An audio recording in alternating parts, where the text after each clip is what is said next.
everyone. My name is Raymond Johnson. I work for the Community Outreach Service Center. I'm a peer navigator, or what they call a peer specialist. An unfortunate event took place 28 years ago.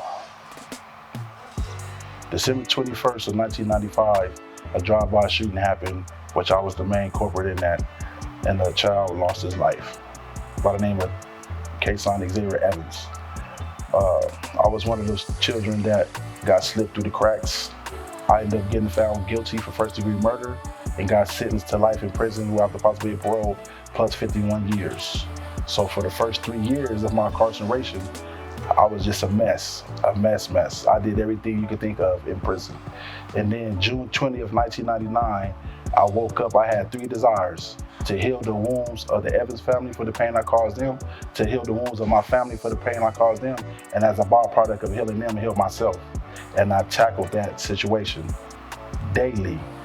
And I was the first one to do the restorative justice in the state of Colorado in DOC.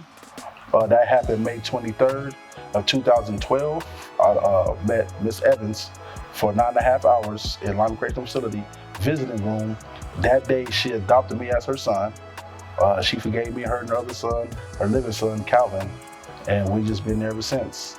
And I had dedicated my life to the cause, and I told her I would never raise a hand to harm another human being in my life. So from that moment, I dedicated my life, and everything I did was up to this point. I ended up getting out of prison November 29th of 2021 because the United States Supreme Court ruled it unconstitutional to send juveniles to prison for life. That was June 25th of 2012. That affected 2,600 of us in America, but it affected 50 of us in the state of Colorado. I was one of those 50. I did 26 straight calendars, day for day. And so when I got out, Marcus Weaver gave me my first job ever at the Community Outreach Service Center. And they taught me how to become a peer specialist. I went through the training to become a case manager and a caseworker, and I've been there ever since. I impact so many people, and I'm not trying to be arrogant or anything. If you walk around these streets right now, if you go down to Catholic Charities and just mention Raymond Johnson, you will see that people get excited over my name because I help so many people get jobs, housing, just the care that they need, from mental health to spiritual health, whatever the case may be. There's not one particular story that I have in mind because I help so many people. I help a lot, and I've only been out 31 months. So some of the challenges that I have faced, not just me, but what individuals that we deal with, is getting a job, steady employment, because they might lack the skill set or they might have felonies that will prevent them from getting steady workflow. So one thing that we have done to try to curb that is we created a program called the 48 Hours. It's a job training program that gets you forklift certification, that gets you tech training, and a free laptop with pretty much a guaranteed job at the end of the 48 Hours program, and a $100 stipend fee. So we partner with a company called E-Square, as well as a company called Mile High Workshop. And we do that to try to get young men of color, the youth, job, because you know when you get a forklift certification, you'll make $22 above from that. So that's what we do, and we got hundreds through that program, and it's free. All you gotta do is come to the outreach and sign up, and I'm the one that teach the class. So we believe that though not one organization can solve the problem. So if we all work together as a cohesive unit, then we all can solve the problem. The reason why it's so important for us to partner with other organizations, because we give soft handoffs. If we can't help you overcome your difficulty factor, we'll send you to someone else that can. But that doesn't mean that we don't want to. That means that's not our specialty in that field of services that you need. So we might find somebody else that can help you in that service. So that's what we do. That's why it's so important to collaborate with other organizations or other nonprofits, because you can't do everything. And there's some organizations that can do better things than you, but if you partner with them, you get the job done. My goal is to stop the prison pop line, because I was one of the youth that slipped through the cracks. Of course, I grew up by my grandmother. My mother and my father, she was in prison. So I'm from this neighborhood. I was born on 29th in Glenarm.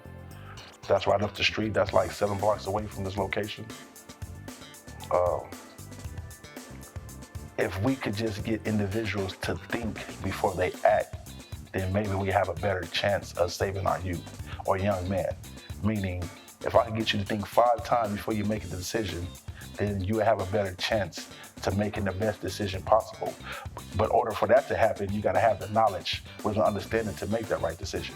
So if we can get you all the education that you can get to make the best decision possible for your life, then you have a better chance of not going to prison, or a better chance of becoming homeless, or becoming a victim, or victimizing somebody else. So that's my goal.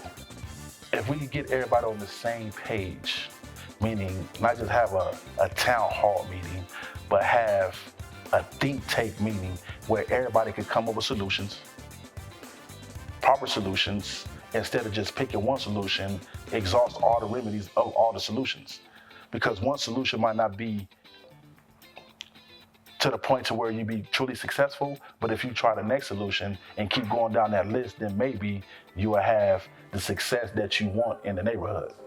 First and foremost, I want to give them great kudos for honoring me. I ain't never got an award before, especially from the situation I just came from. So a lot of people, they'll think like, oh, well, he don't deserve a second chance in life, that he committed such a crime that took a human being's life. Why do he deserve a second chance?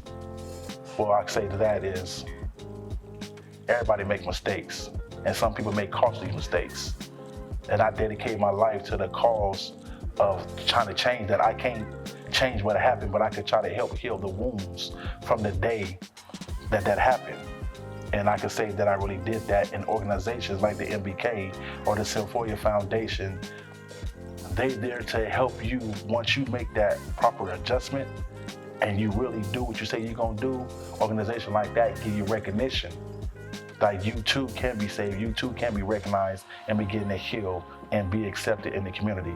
And that's what I love about organizations like that, because they accept you no matter what your past look like. You know, they treat you like you're the same. Like you never knew that I did what I did until I told you. So, you know, it's thankful to have organizations like that to really help you understand that if you do the work, not try to get accolades and anything like that, but if you really do your work, there's gonna be people that recognize you and that give you the support that you need, because we all need support.